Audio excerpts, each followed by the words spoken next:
Saudara, tinggal menghitung bulan, Prabowo Subianto dan Gibran Raka Buming Raka resmi menjadi presiden serta wakil presiden Republik Indonesia.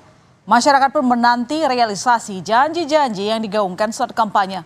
Susunan kabinet pemerintahan mendatang kini menjadi perhatian publik. Lantas, bagaimana strategi Prabowo Gibran untuk melanjutkan pemerintahan Jokowi? Merangkul semua pihak. Ya, sepertinya itulah langkah yang kini tengah ditempuh Presiden dan Wakil Presiden terpilih Prabowo Gibran. Bagi yang telah bergabung dengan koalisi, tampaknya hubungannya semakin lengket. Di sisi lain, Prabowo juga tengah berupaya merangkul semua partai pesaing dalam pemilihan Presiden 2024 kemarin. Namun di tengah dinamika politik yang ada, Prabowo menekankan bagi pihak-pihak yang tak mau kerjasama untuk tidak mengganggu.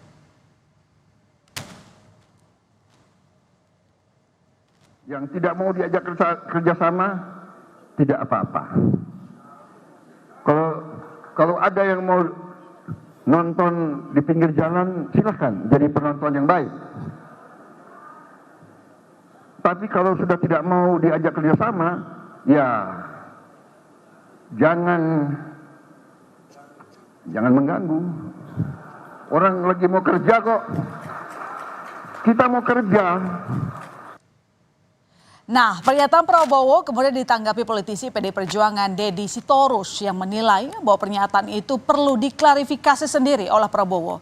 Deddy pun menyayangkan jika pesan jangan mengganggu ditujukan pada pihak yang ingin berada di luar pemerintahan. Sementara Capres Pemilu 2024 Ganjar Pranowo bilang pihak yang diajak kerjasama justru bisa saja mengganggu dan pihak yang berada di luar justru akan membantu. Baik dari partai politik maupun masyarakat untuk mengawasi pemerintahan. Saya kira harus kita analisa secara mendalam.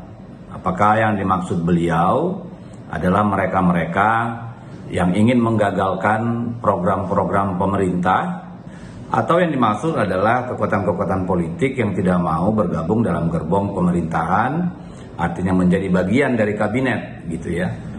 Kalau itu yang dimaksud, itu sungguh kita sayangkan. Jadi kalau itu yang dianggap mengganggu, ya saya kira Pak Prabowo harus mengklarifikasi itu. Bisa ganggu loh, saya ingetin loh ya. Jangan sampai kemudian yang di dalam malah mengganggu. Umpama kita ingin menciptakan pemerintah bersih, tapi korupsi di dalam itu mengganggu. Yang di luar jangan-jangan malah membantu karena mengingatkan yang baik gitu. Dan check and balances akan berjalan. Dan kalau kemudian partai politik katakan tidak ikut di pemerintahan, masyarakat sipil tidak ikut di pemerintahan. Masyarakat sipil bisa loh memberikan catatan-catatan kritis. Jadi kita mesti. Dan bicara soal pemerintahan Prabowo Gibran 5 tahun mendatang, Menteri Koordinator Bidang Kemaritiman dan Investasi Luhut Binsar Panjaitan memberikan pesan pada Presiden terpilih. Dalam sebuah forum di Jakarta, beberapa waktu lalu, Luhut berpesan untuk tidak membawa orang toksik yang akan membawa kerugian pada pemerintahan.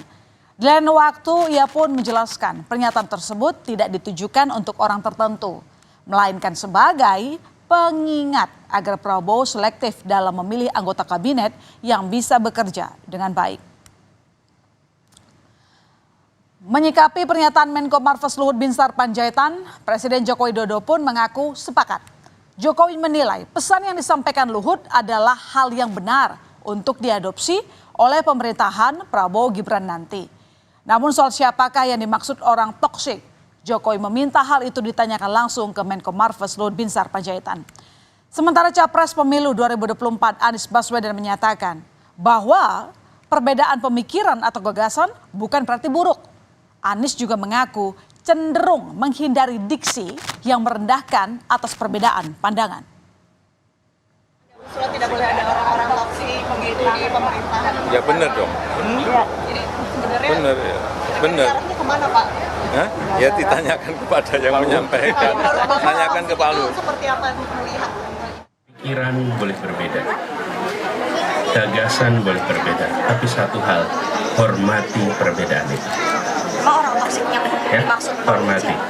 Jadi saya cenderung menghindari diksi-diksi yang memberikan label merendahkan atas perbedaan pandangan. Karena ketika kita memiliki pandangan yang berbeda, bukan berarti yang berbeda itu lebih buruk. Utak-atik kabinet mendatang disebut-sebut sudah mulai dilakukan Presiden dan Wakil Presiden terpilih Prabowo Subianto, Gibran Raka Buming Raka, sambil menanti pelantikan Oktober nanti. Wacana penambahan kursi menteri pun kemudian muncul, antara lain dari Asosiasi Pengajar Hukum Tata Negara Hukum Administrasi Negara. Kabarnya, dari 34 kementerian yang ada, akan diusulkan untuk bertambah menjadi 40. Namun wacana ini menuai kritik dari sejumlah pihak, mulai dari kaitannya dengan dampak terhadap anggaran negara, hingga harus adanya revisi Undang-Undang Nomor 39 Tahun 2008 tentang Kementerian Negara untuk mengubah nomenklatur kementerian. Sementara itu menurut Wakil Ketua Umum Partai Gerindra, Habibur Rahman, penambahan nomenklatur kementerian dinilai wajar, mengingat tantangan Indonesia semakin besar. Tantangan kita besar, target kita besar. Wajar kalau kita perlu mengumpulkan banyak orang, berkumpul dalam pemerintahan sehingga menjadi besar. Tapi kan ada ketakutan hanya untuk akomodasi parpol-parpol lain supaya. Ya, itulah kesalahan cara berpikir ya. Ya, dan nggak apa-apa jadi masukan bagi kami. Jangan sampai hanya sekedar untuk mengakomodir kekuatan politik. Di tengah bergulirnya wacana menambah jumlah menteri, koalisi partai politik pengusung Prabowo Gibran dalam Pilpres ikut disorot. Antara lain, karena gemuknya koalisi yang disebut-sebut menjadi salah satu pertimbangan menambah kursi menteri. Sedangkan calon wakil presiden 2024 Mahfud MD menilai, bertambah banyaknya nomenklatur kementerian justru bisa membuat rentan praktik korupsi. Pasalnya, selalu ada celah untuk korupsi dalam tiap kementerian yang mendapatkan anggaran.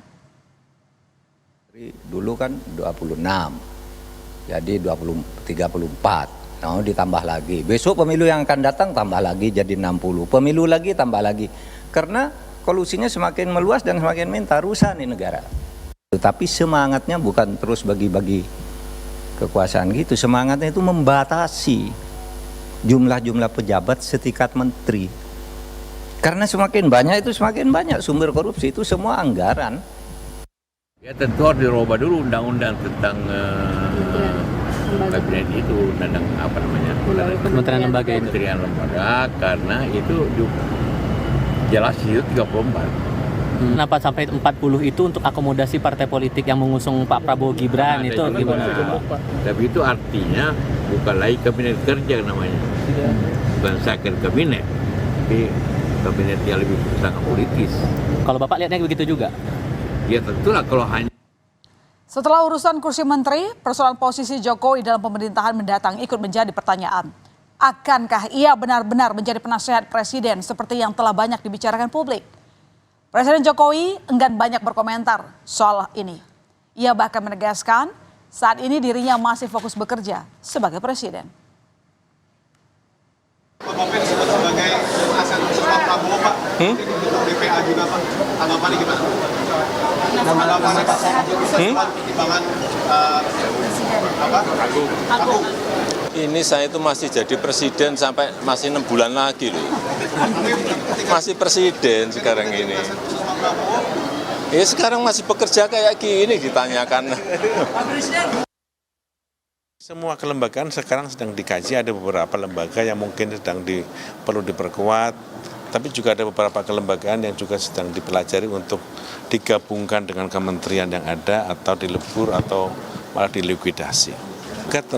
Sedang dalam kajian-kajian, termasuk Dewan Pertimbangan Presiden.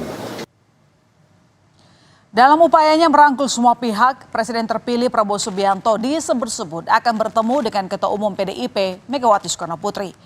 Momen peringatan Hari Kemerdekaan RI nanti bisa jadi salah satu opsi untuk waktu pertemuan tersebut meski belum ada kepastian dari kedua pihak. Apakah ini bagian dari strategi untuk membawa Indonesia menjadi lebih baik? Yang jelas, apapun langkahnya, masyarakat Indonesia berharap bahwa keberlanjutan pemerintahan benar-benar akan memajukan bangsa ini.